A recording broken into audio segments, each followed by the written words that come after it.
Hi, I'm Larry Quarrel.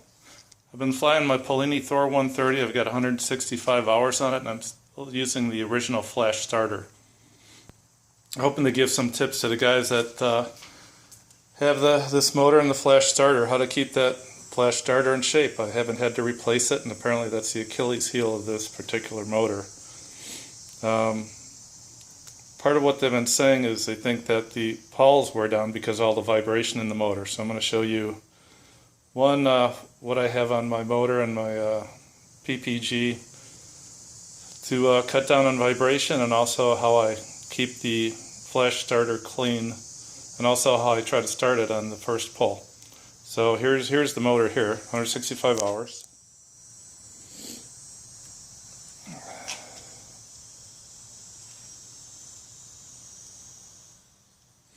Now the first you can tell looking at it is that it has a carbon fiber prop as opposed to a wooden prop. And the carbon fiber is supposed to absorb a lot of the engine vibration, so maybe that's something that's helping.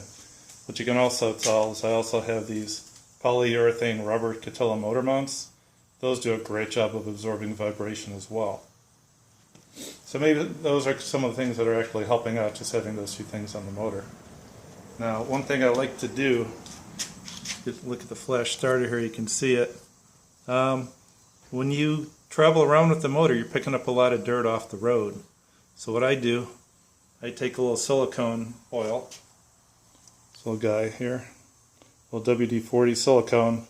One thing nice about silicone, it lubricates pretty quickly, effectively, doesn't wear out any rubber parts or anything like that, so you don't have to worry about deteriorating anything on your engine. So I'm just going to go ahead and spray a little into, there's a little crease in here. I don't know if you can see it, hopefully you can. Little space in there. Believe it or not, actually a lot is actually getting in there, so I'll do that. I'll do the actual around the starter pawls, and then what I'll do is I'll just crank it a little bit. I wish I had someone here to help me, so maybe it's not as good as you think. So I'd pull it a couple times. Forgive me, got an allergy too, so I'm sniveling a little bit. I'm going to go in here and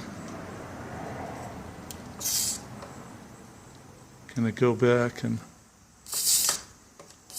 re-grease it a little bit some more, and pull a little bit. Just give it some pulls.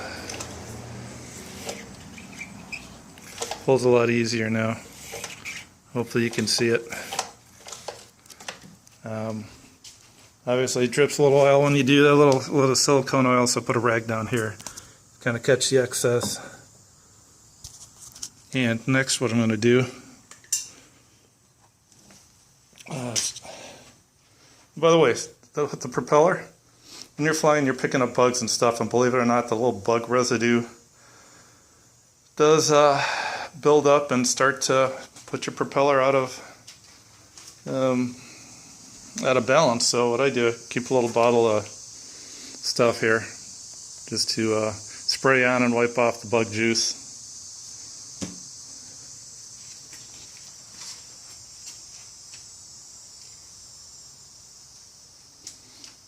Final thing, forgive me if I'm a little disjointed here.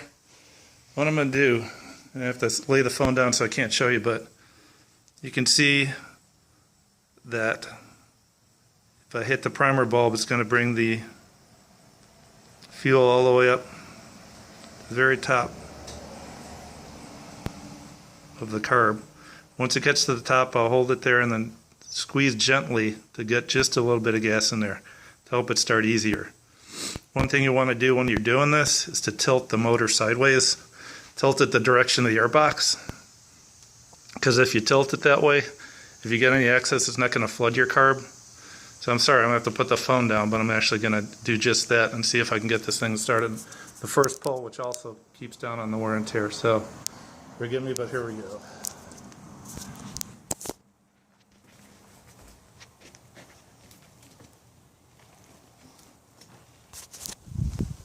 Okay, so I've kind of tipped the motor as far as I can sideways.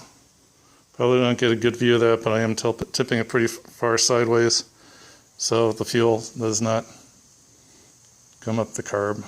make it hard to start.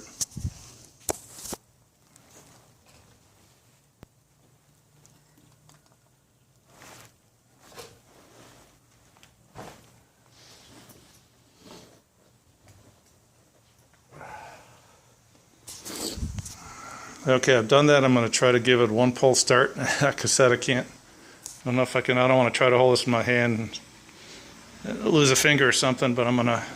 You'll probably hear me pulling. Hopefully it'll start on the first pull or second pull. It usually does.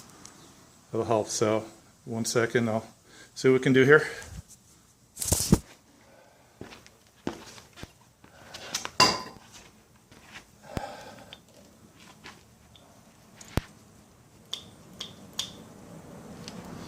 Always check your throttle, make sure that does go back to stop.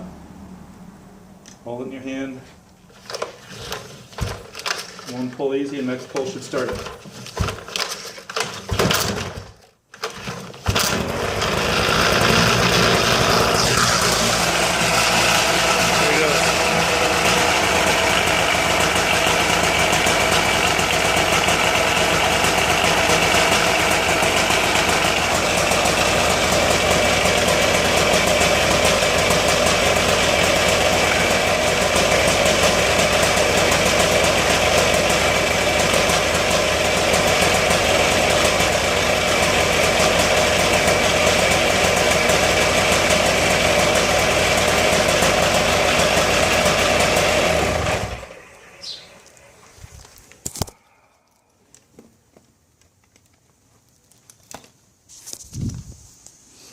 Okay, so that's kind of what I do with the motor. I'll recover it again real fast. First of all, I'll keep the vibration down. Have a carbon fiber prop. Keep it clean. You can use WD-40 to clean it off if you like, whatever works, but keep the bugs off after every flight. So you've got the elastomeric motor mounts, polyurethane. Robert could tell you can find those on eBay. Flash starter. Like I said, hopefully you can see in there. Get in there. I literally do it right before every flight. That silicone spray I was showing you, it only costs about $3 a can. You can really get a lot of grease out of there. I think it lubricates things, makes it easy to start. And the last thing, of course, is going and tilting the motor the direction of the airbox and slowly priming the motor. So you don't flood it, don't squeeze it hard to get. When you start to see the flow of fuel coming up towards the carb, slow it down and get the top, just give it a gentle squeeze. Pull it once, easy to start, and if that doesn't start the first time, pull it a second time. It should start right up. Hopefully it does help. I'm not a great announcer. I don't do good in front of crowds, but hopefully this at least helps you understand at least how my Polini Thor 130's starter has lasted 165 hours. It's the original. I haven't done anything other than that to it. So hopefully this helps everybody out. Take it easy, guys. Fly safe.